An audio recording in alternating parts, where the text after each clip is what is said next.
lá, vamos começar, né?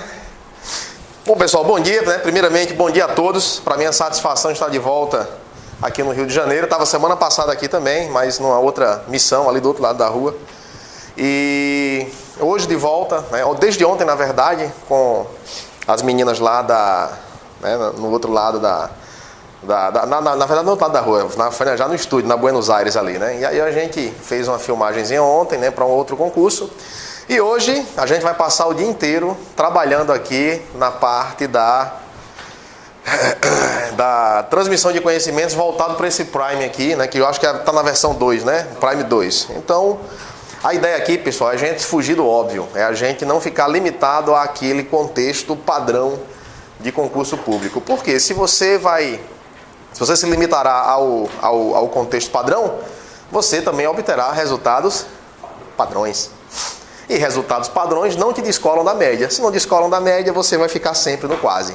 Então, para a gente, nesse esforço de tentar elevar esse nível daí, eu trouxe para vocês um conteúdo que vai ser dividido em dois momentos. O primeiro momento é o momento da gente transmitir o conteúdo, tentar explicar esse conteúdo de uma forma mais aprofundada. E num segundo momento, que será na parte da tarde, acredito que no último tempo da tarde, a gente vai tentar ver o apurado do dia, resolvendo aí 30 questões de degustação que eu trouxe, que eu selecionei especialmente para esse tipo de contexto. Perfeito? E durante a aula os senhores podem tirar dúvidas. Está sendo transmitido para casa também, não? Está online não, né? Não, né? Então tá bom. Então, quer dizer, vocês em casa aí, mas aí não dá, né? Então, pessoal, eu coloquei aqui esse é um conteúdo previsto para 9 horas e a gente vai, inclusive, estender o nosso horário hoje até às 18. Já conversei com o Felipe, né? A gente vai até o pôr do sol, né? E na sequência eu já vou ali para um churrasco, né? Para tomar cachaça, né? Então, vamos embora. O conteúdo, pessoal, que eu vou trazer para vocês aqui hoje é dividido nesses tópicos que aqui eu apresento a vocês. Vamos falar aqui de 3 tópicos voltados para a parte de sistemas operacionais. Geralmente é o calo do cidadão, o calo reside nesses 3 temas daqui. Por quê? Talvez porque na faculdade você viu esse tema, né, a toque de caixa, talvez a cobrança dos concursos públicos não tenha sido tão incisiva em cima desses pontos e obviamente que a gente tende a se dedicar mais aos pontos que são cobrados com mais efetividade. Né? A gente tende a ser seletivo. Entretanto, hoje em dia, se você quer pegar um concurso de alto nível, um concurso que vai te pagar um salário de 5 dígitos, né? E aí eu gravar aqui minha queixa, né? A humilhação, eu vou ser obrigado a aceitar 5% de aumento que a Polícia Federal ganhou agora em janeiro. Dei até meu nome lá, eu digo, eu não quero, mas ele fez, não, Gustavo, você é obrigado. Então, assim, tem esse lado ruim, né? Salários bons requerem uma dedicação boa, requerem também uma dose de sorte, pessoal, porque assim, a disputa ela é muito grande, né? Não somente eu falo da Polícia Federal, porque é o que eu vivo, mas salários bons, salários que te dão uma remuneração boa, que te dão uma realização profissional também boa, porque não é só dinheiro. A disputa é muito acirrada, né? É briga de foice dentro de banheiro químico.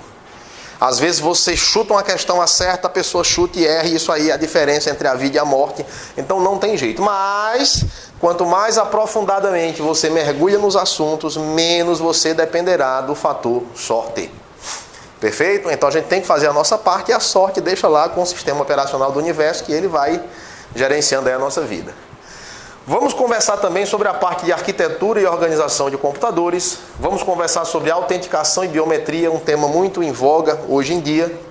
Ataques e códigos maliciosos, e eu tinha aqui até um 7º tópico, mas eu tirei porque eu vou apresentá-lo de formas homeopáticas dentro desse contexto, que é justamente a parte que envolve Linux e Windows.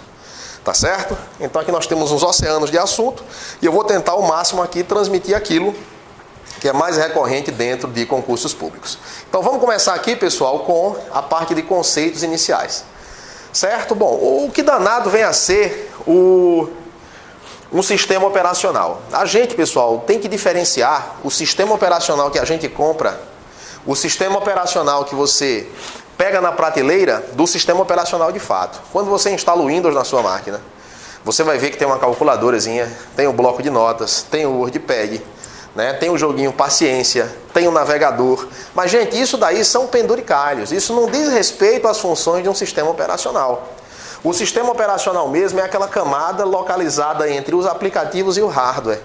Ou seja, entre o programa que você usa e as funções de gerência do hardware, tem outra camada de software e a ela nós damos o nome de sistema operacional.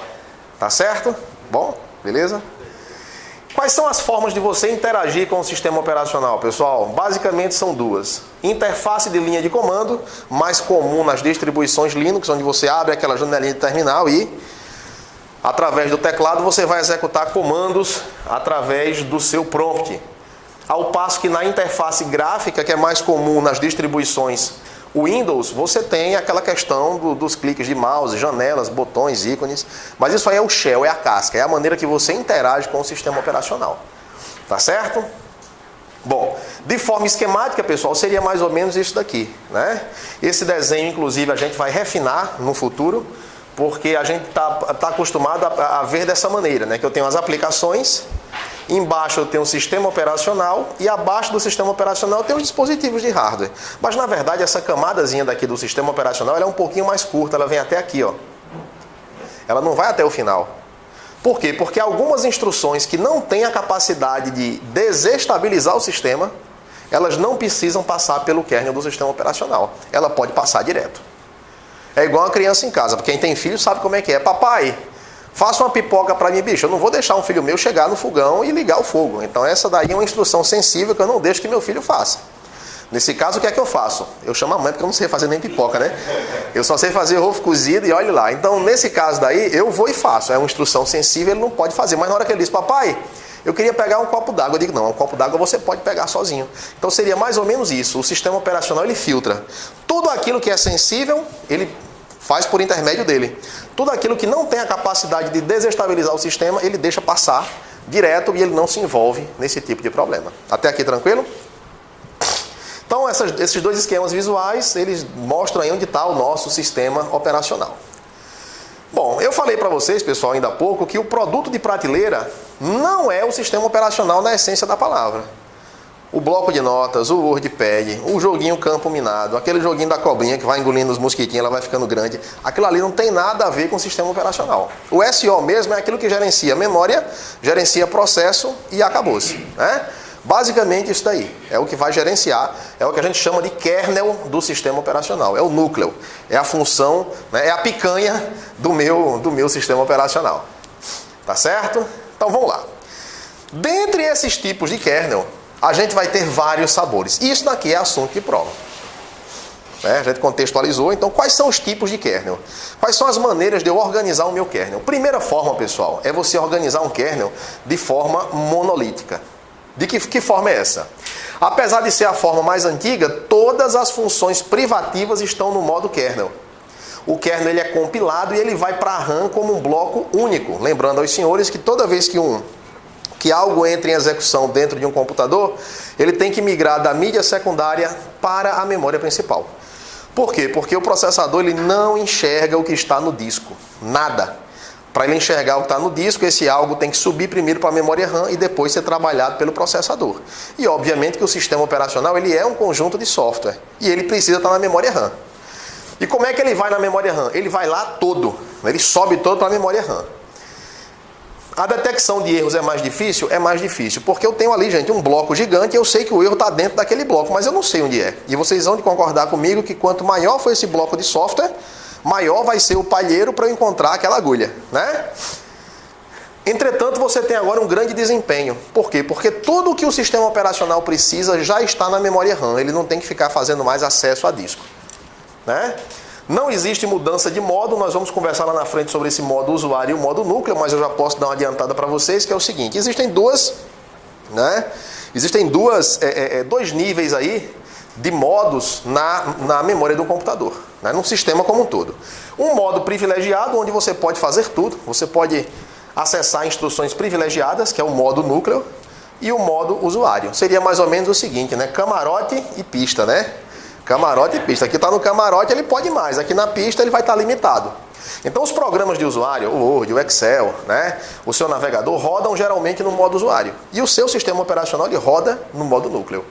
Ocorre que, quando eu jogo o meu sistema operacional inteiro na memória, todo ele já está rodando no modo núcleo. Então eu não preciso ficar chaveando, trocando de modo. Isso é melhor para o desempenho? É. Tá? Só que o sistema operacional ele se torna vulnerável a programas mal comportados, tá certo? Ele fica vulnerável porque se um programa desse assume o modo núcleo, ele está com todo o sistema operacional já pronto na memória para ele fazer alguma estripulia, tá certo? Esse é o primeiro sabor.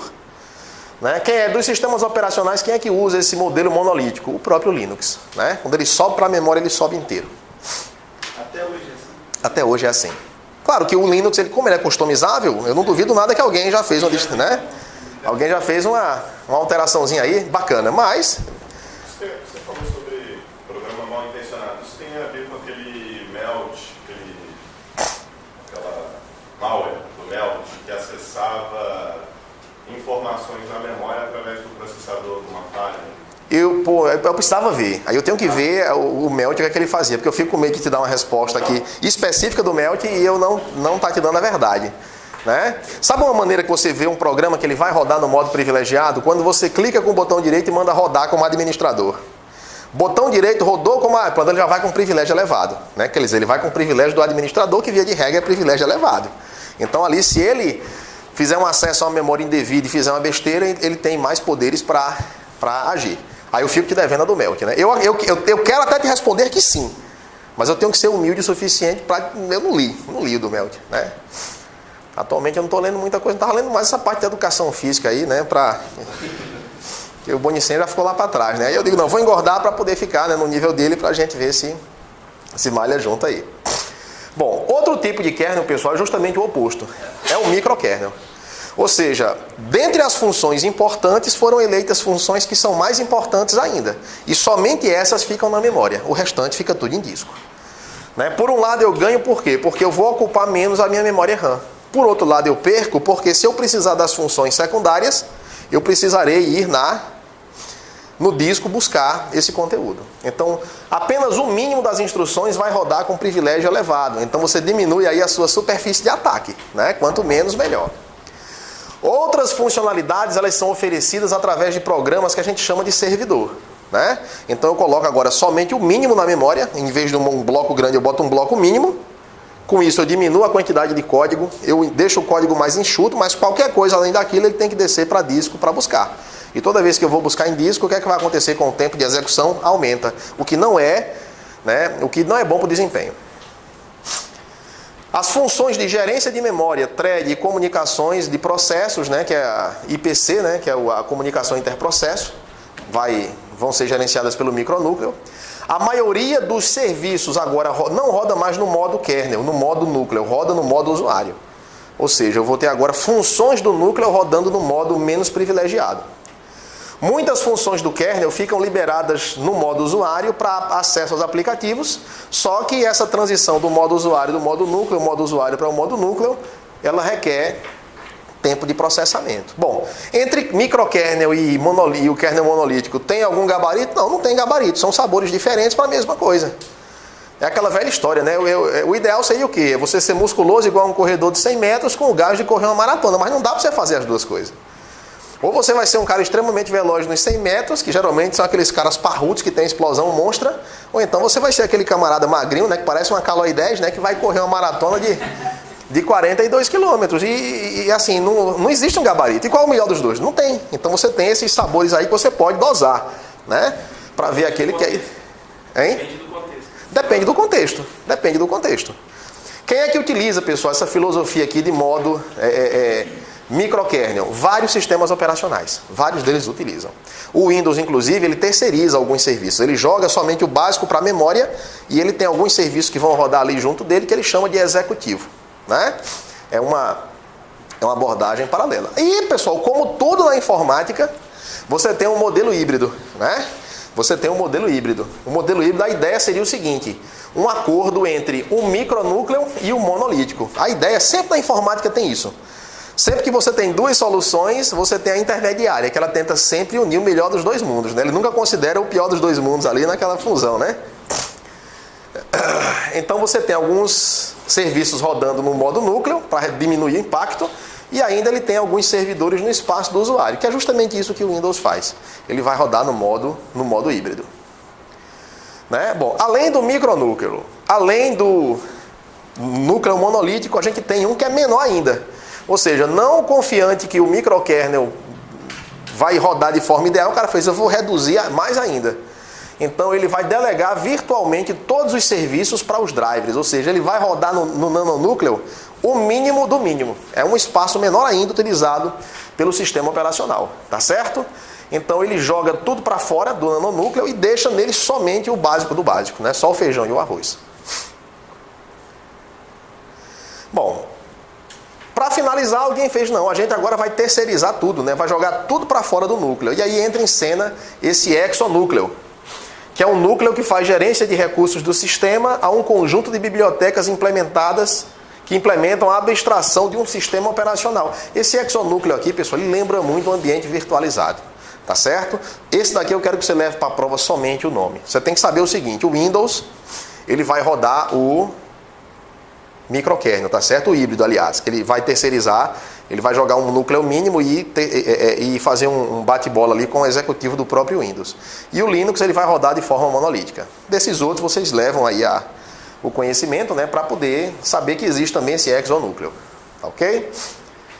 Bom, eu falei para vocês ainda há pouco que existe o modo núcleo, que também é conhecido como modo supervisor, que é também conhecido como modo sistema, que é também conhecido como modo monitor, que é também conhecido como modo kernel. E você, como concurseiro, você vai ter que saber todos esses nomes que aí se encontram. Pô, Gustavo, eu não aguento mais, minha cabeça tá cheia. Eu digo, bicho, tem nada não, pô, esquece a data de nascimento de tua mãe, do teu pai, teu endereço, né? Isso aí são informações que só vão ter sentido depois que você passar no concurso. Mas enquanto isso, você tem que enfiar isso aqui na sua cachola, tá certo? Se tiver um HDzinho grande feito meu, tá tranquilo, né? Porque vai caber muita informação. Bom, eu já falei para vocês, pessoal, que o modo núcleo é o modo que qual dos dois é o mais privilegiado? O modo núcleo ou o modo usuário? É o modo núcleo. Aqui você manipula diretamente o hardware. Você mexe no registrador, você tem o passe para mexer nas portas de entrada e saída, você tem o passe para mexer na memória e por aí vai, né? Já o modo usuário, pessoal, é com freio de mão puxado. Tem sempre uma fiscalização. Você nunca realiza uma operação privilegiada sozinho. Toda instrução privilegiada, ou seja, instrução que tem a possibilidade de prejudicar o sistema de alguma forma, tem o risco, ela é transferida antes para o modo núcleo. E quem está no modo núcleo é o sistema operacional e é ele quem faz, né? Ele seria o proxy entre o programa e o hardware, é o próprio sistema operacional. Nesse modo usuário, você não tem privilégio, você vai ter que interagir com o kernel primeiro, né? E você vai ter os esquemas de interrupção, que você vai chamar a atenção do sistema operacional para aquilo que você quer. Tá certo? Então, pois não. Agora você falou que o Windows Núcleo híbrido. Ele tem um núcleo que roda no modo híbrido. Né? Por quê? Porque ele tem um mínimo que roda de forma privilegiada e ele terceiriza os serviços para o que ele chama... É um conjunto de programas que ele chama de executivo. Tá certo? E esses, quer dizer, somente aquele kernel, somente aquela partezinha vai estar rodando no modo núcleo. Esse executivo que eu acabei de falar para vocês está rodando no modo usuário. É uma maneira de você pegar o sistema operacional e dizer o seguinte, olha, existe aqui dentro um mínimo de tarefas que eu, como que construí o sistema operacional, julgo que deve rodar no modo núcleo. Mas existe uma outra parte do meu sistema operacional que eu acho que deve rodar de forma menos privilegiada. Ou seja, ele simplesmente elegeu a região mais nobre do núcleo para rodar no modo núcleo. E a região menos nobre, quando eu digo mais nobre e menos nobre, é na perspectiva de quem o construiu, né? Para rodar no modo usuário. O microkernel. No caso aqui dele, o microkernel roda no modo núcleo. E o restante ele roda aqui. Então é o modo híbrido. Parte dentro e parte fora. Já na forma monolítica, todo o sistema operacional roda aqui dentro. Também. Aqueles controles de conta de usuário, tem também os módulos que são os servidores, né? Servidor de impressão, servidor de autenticação, servidor de qualquer coisa, ele joga para rodar aqui no modo usuário. Tá certo? Agora, Gustavo, e como é que se elege isso? Bom, teve uma comissão interna na Microsoft e os caras decidiram que aquilo ali ia rodar. Tá certo? Então é uma maneira híbrida de trabalhar. Lembrando sempre que aqui você tem um privilégio e aqui não. De manipular o hardware de forma direta. Bom, gente, recursos no computador, e aí a gente está acostumado a ler isso até em redes de computador, mas a gente se atrapalha, né? Sempre que vocês forem estudar essa parte computacional, busque um busque um exemplo do cotidiano. A gente está acostumado, multiplexação no tempo, né? Redes de computadores, TDM, Time Division Multiplexing, né? Assim que funciona, né? Com esse inglês perfeito que eu estou falando. E tem também a multiplexação na frequência, TDM e FDM. Na vida normal, pessoal, nossa, é desse mesmo jeito. Quando você vai na sua casa tomar um copo d'água, quer dizer, você abre uma Coca-Cola e vai tomar Coca-Cola na boca, aquela Coca-Cola dali é um recurso que é dividido no tempo. Só você pode tomar aquela Coca-Cola, depois você entrega para o cara do lado para ele colocar no gogó e tomar. A não ser que você coloque 2 canudinhos. Aí você multiplexou na frequência, porque os dois podem tomar Coca-Cola ao mesmo tempo, né? Só que ninguém vai tomar a Coca-Cola inteira. Mas a banda é menor. Quer dizer, você agora vai ter pelo menos 50% para cada um, se a velocidade de sucção for igual, né? E o calibre do canudo também. Mas a ideia é essa. Recursos que são multiplexados no tempo. Exemplos do cotidiano. Pô, em tese, um par de tênis, né? Você não consegue botar 2 pessoas para usar o mesmo par de tênis ao mesmo tempo. Você até pode ter 2 irmãos que revezam um par de tênis. Eu estou fazendo isso com meu filho, já está ficando grandalhão. Né? Na verdade eu calço 43, mas por questões de economia eu estou comprando agora um tênis 42, né? Que serve para mim e serve para ele. Eu dobro só os dedinhos assim na ponta, que dá para mim, e ele bota um jornalzinho na ponta que dá para ele, né? Então, um par de tênis é um recurso que você multiplexa no tempo. Perfeito? Hora de um, hora de outro, mas nunca de ambos. No computador tem isso? Demais. Primeiro deles, a impressora. 2 pessoas conseguem imprimir ao mesmo tempo na impressora, de tal maneira que um imprime uma linha de um trabalho de história e o outro imprime. Ainda bem que não, graças a Deus, né, velho? Mas você vai ter aí, né, um buffer ali de impressão que vai justamente equilibrar quem é que vai ser impresso primeiro e quem vai ser impresso depois. Mas a impressora ou pertence a um ou pertence ao outro, mas nunca a ambos. Por isso que é um recurso multiplexado no tempo. Outro recurso, pessoal, multiplexado no tempo é o processador. Se sua máquina só tem um processador, não tem jeito de 2 programas rodarem ao mesmo tempo. Pô, Gustavo, eu estou vendo aqui na tela, pô, meu PowerPoint está aberto, meu Word está aberto. Sim. Para você que trabalha em tempos humanos, você não percebe que os programas estão se revezando o tempo inteiro no processador. Mas se você, né, botar aquela roupa do Homem-Formiga e apertar aqueles 2 botõezinhos e entrar lá dentro, você vai ver que essas coisas vão acontecer de forma concorrente, nunca paralela. A não ser que o seu processador ele tenha pelo menos 2 núcleos. Aí você tem o paralelismo de fato. Enquanto você não tiver 2 núcleos, não tem jeito. Mas, Gustavo, eu tenho um processador só e eu te garanto que eu estou fazendo paralelismo. Velho, você não garante, não. Não está acontecendo. Está acontecendo concorrência. Ora um, ora outro, mas nunca ambos. Para que você tenha os 2 ao mesmo tempo, tem que ter pelo menos 2 núcleos. Você pode fisicamente ter só um processador. Mas esse processador ele tem dentro mais de um núcleo, que é como se 2 processadores fossem. Né? E também, já que eu falei para vocês os recursos que são multiplexáveis no tempo, eu queria falar também da multiplexação ocorrendo no espaço. Exemplos, a própria memória. Se eu tenho 16 GB no meu computador, ora, 3 GB estão sendo usados ali aproximadamente para o meu sistema operacional. 1 GB para o Word, 1 GB para o Excel. E aí eu vou consumindo meus gigabytes. Ninguém tem a memória inteira, mas tem parte dela. Igual o transporte que eu me desloquei do Hotel Itajubá para cá. Eu usei esse VLT. Então é um recurso que está multiplexado comigo no espaço. Ou seja, eu vou usar um banquinho, mas tem um monte de gente usando junto comigo. Né? Multiplexado no tempo. Né? Então eu posso ter mais de um utilizador, mais de um usuário por vez. Entendida essa questão de multiplexação no tempo e multiplexação no espaço, que é na frequência, né? No tempo e na frequência, no tempo e no espaço. Isso aqui vale para a rede de computador, vale para o nosso cotidiano, vale para tudo. Tá certo? Bom. Agora vamos lá, né? Dentro de um computador, pessoal, já falei para vocês que existe o conceito de multiplexação, existe o conceito de divisão, mas eu quero também falar para vocês que existe o conceito de processo.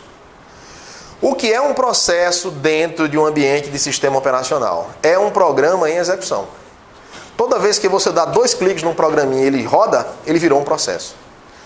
Tá certo? Então, programa não é igual a programa em execução. Programa é quando ele está no disco, deitadinho, sem executar. A partir do momento que aquele programa ele vai para a memória principal, aí ele se torna um programa em execução.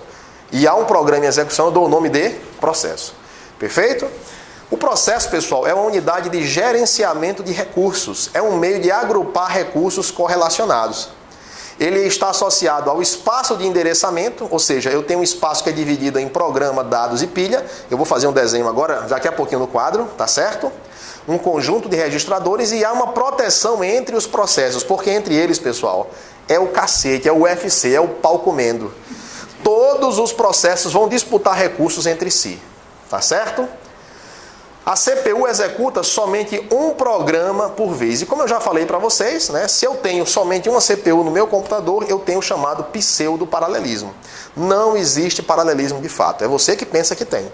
Mas quando eu tenho mais de uma CPU, aí sim eu tenho o multiprocessamento, ou seja, mais de um processador, e eu tenho o paralelismo de fato. Tranquilo?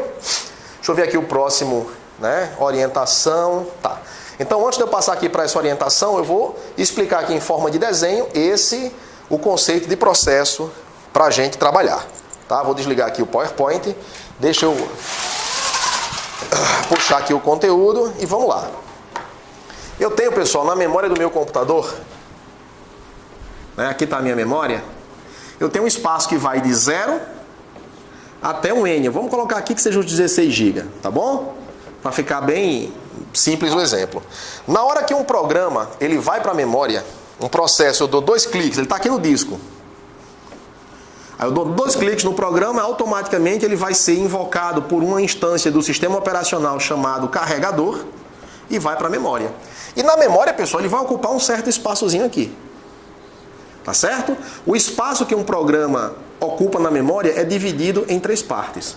A parte inferior aqui, que eu vou chamar de a região de código, que é sinônimo de região de texto.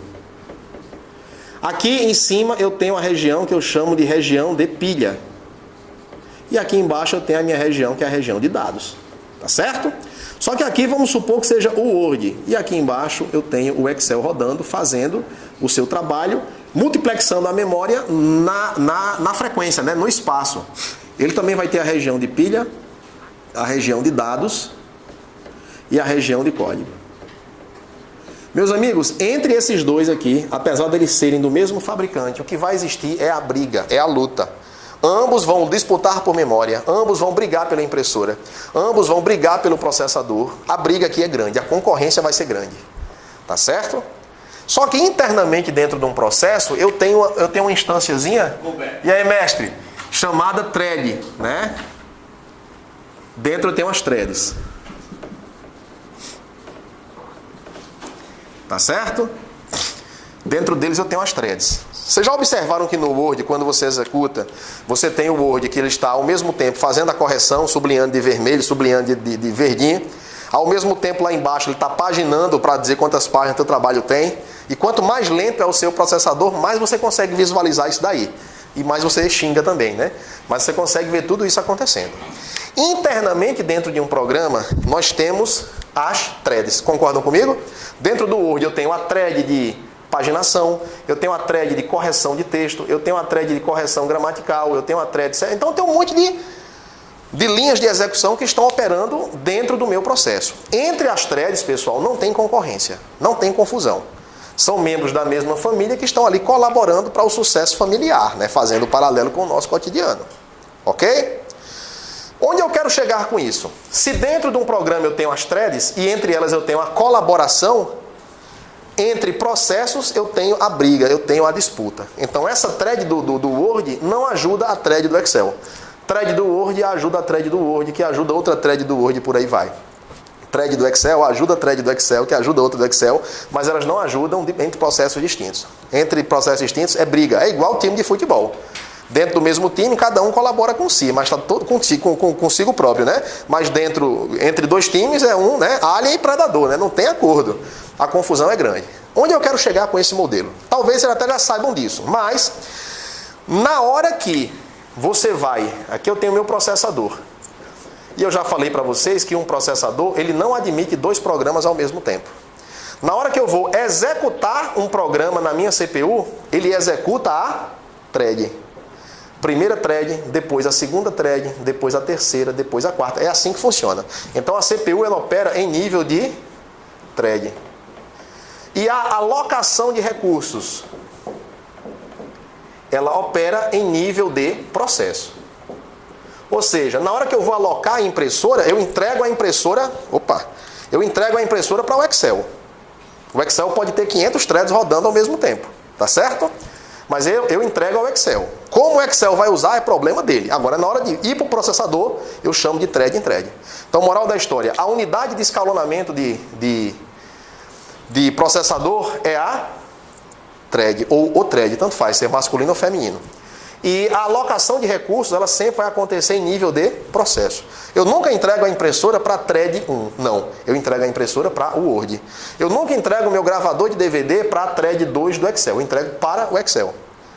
Tá certo? E ele internamente vê como é que vai fazer. Então, o processador está para a thread, assim como a alocação de recursos está para o processo. Tranquilo até aí?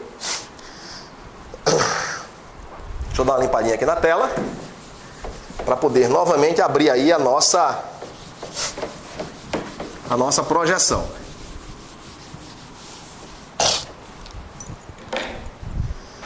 Deixa eu ver se aqui fica bacana. Não sei nível de imagem aí.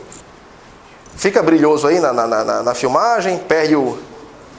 Para mim aqui eu tô vendo direitinho. Para vocês aí eu não sei. Depende da luz do canto onde tiver. Não, aqui pra gente... Complica aí? Eu acho que na imagem chegaram a reclamar, não sei se foi nessa sala. Então vamos lá. Deixa eu tentar abrir aqui, pronto. Né? Beleza, vou deixar aqui. Então isso aqui mata o brilho. Tá resolvido. Tá certo? Até aqui, pessoal, tranquilo? Sem problema, vamos adiante. Bom, pessoal, esses processos, eles têm agora dois tipos de orientação. Tá certo? Todo processo, quando isso aqui, essas duas medidas, elas são importantes na hora de eu paralelizar ou na hora de eu colocar vários programas em execução. E aí eu estou falando para vocês da concorrência. Tá bom? Então, quando eu mando dois processos para a memória, e a gente deve saber o seguinte, um processo, quando ele sobe para a memória, ele vai passar parte do tempo rodando no processador e parte do tempo dele fazendo entrada e saída. Então eu executo, acesso à impressora, executo, acesso ao disco, executo e vou lá na minha placa de som, executo, vou lá na placa de vídeo. Então ele não fica o tempo inteiro rodando na CPU. Se eu tenho 10 programas e cada um dos programas só usa 10% do tempo de CPU, eu posso colocar os 10 na memória que eu vou ter uma otimização, porque enquanto um está usando o processador, os outros 9 estão fazendo entrada e saída. 10% do tempo fazendo processamento e 90% fazendo entrada e saída. Então, nessa distribuição de tempo, você tem um processo orientado a entrada e saída.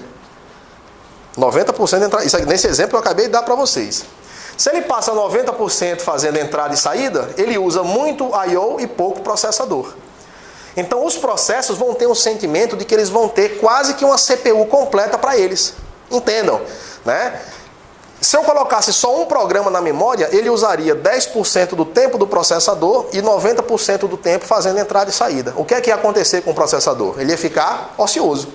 Então, se eu conseguir colocar mais 9 programas que têm essa mesma orientação, eu consigo fazer com que os 10 rodem quase que ao mesmo tempo e com a rotação alta da CPU, porque ele está 10% nela e 90% fora do tempo. Então esse é o I/O Bound. Então isso aqui, pessoal, essa orientação I/O, ela melhora o grau de multiprogramação. O que é o grau de multiprogramação? É a quantidade de programas que eu coloco na memória para rodar, disputando ali a CPU e fazendo entrada e saída. No caso que eu dei para vocês aqui, eu ofereci um exemplo com 10 programas, não foi isso? Bom, o grau de multiprogramação é a quantidade de programas que se revezam durante a execução. E daqui a pouco eu falo para vocês sobre esse scheduler aqui. Tá bom? Bom, por outro lado, pessoal, eu tenho também uma outra orientação. Eu tenho os programas que são orientados à CPU. São programas que requerem muito tempo de processamento e pouco tempo de entrada e saída. Nesse caso, se eu tenho um programa, vamos fazer o inverso do primeiro caso. Se eu tenho um programa que ele roda 90% do tempo requerendo processamento e 10% do tempo requerendo entrada e saída, eu vou ter um problema. Porque os programas vão esperar muito tempo pelo outro sair da memória. Concordam? Se ele passa 90% lá dentro e 10% fora, então eu vou ter uma fila que vai demorar mais. No fim das contas, eu vou ter uma CPU proporcionalmente mais lenta. Por exemplo, se eu tenho 3 processos rodando na minha memória principal, né? Estão lá disputando o processador. E o meu processador, ele opera a 3 GHz. Se eu tiver que se esses meus programas forem orientados à CPU, eu vou chegar numa situação onde cada uma vai pensar que tem para si um processador de 1 GB. Porque na hora que eu pego um de 3 GHz e divido por 3, vai ficar 1 GHz para cada um. Concordam? Mas a partir do momento que eles são I/O bound, na verdade eles vão ter a impressão de que eles têm um processador de 2.9 para cada um, quase 3. Só vai descontar aí o tempo de substituição de um programa para outro aí para fazer o revezamento. Só a troca de contexto, né? Só a troca de contexto. Dá um pause no que está rodando e já joga o outro ali para cima. Tranquilo? Então tem esses 2 tipos de orientação aí de processo. O ideal, pessoal, é que você tenha processos orientados a CPU, orientados a entrada e saída, para você manter uma quantidade maior de programas em revezamento na memória. Se você coloca muitos programas orientados a CPU na memória, você vai ter uma lentidão gigante. Vou dar um exemplo. Quem já fez aqui processamento de vídeo? Pegou um videozinho no Windows Movie Maker e mandou ele construir um outro vídeo. Meu amigo, aquilo ali suga até o tutano dos ossos da CPU. Experimente você clicar no Word enquanto ele está processando, porque ele vai demorar. Agora, a partir do momento que tu tens um programa que está mandando imprimir 5.000 páginas, você pode abrir navegador, você pode fazer outra coisa, porque enquanto um está fazendo I/O, o outro está no processador, né? É igual aquelas casas que você viaja, né? Vai veranear, vai pegar uma casa bem cara lá em Jurerê Internacional, mas você quando junta, né, 20 colegas, aí fica bom para todo mundo, né? Fica bom. Você paga uma de barão e ao mesmo tempo, né, coloca o preço de uma forma justa. Aí vocês se dividem. Enquanto um está tomando banho, o outro está comendo, né? Porque não cabe 20, né? Gorila dentro de um banheiro, né? Eu acredito que não vai dar. Enquanto um está tomando banho, o outro está passando a roupa, enquanto está passando a... Só no I/O, exatamente. Né? O cara só molha a sua cabeça ali, né? E passa uma água no sovaco para dizer que tomou banho, né? Entra, sai, então seria uma analogia desse tipo daí. Enquanto um está no telefone da casa, o outro está tomando banho, o outro está passando a roupa e o outro está na geladeira. E aí vai, né? Tá certo? Então seria... Mas aí se estiver chovendo, todo mundo resolver assistir televisão lá em Jurerê, aí ferrou. Mas aí eu conceitualmente eles já fizeram errado, né? Porque o cara ir para Jurerê, para assistir TV, ele tá todo equivocado. Né? Aí é verdade, né? Aí ferrou, né? Quer dizer, todo mundo... Vamos botar um computador, né? Tem um notebook na casa, tem uns 20 para usar um notebook só, aí ferrou. Aí seria essa CPU bound. Como é que programa é? Eu não sei que programa é esse. Tinder? Eu sei, brincadeira. Eu sei qual é, né? Mas não... Você falou pra você. Me falaram desse programa aí, né?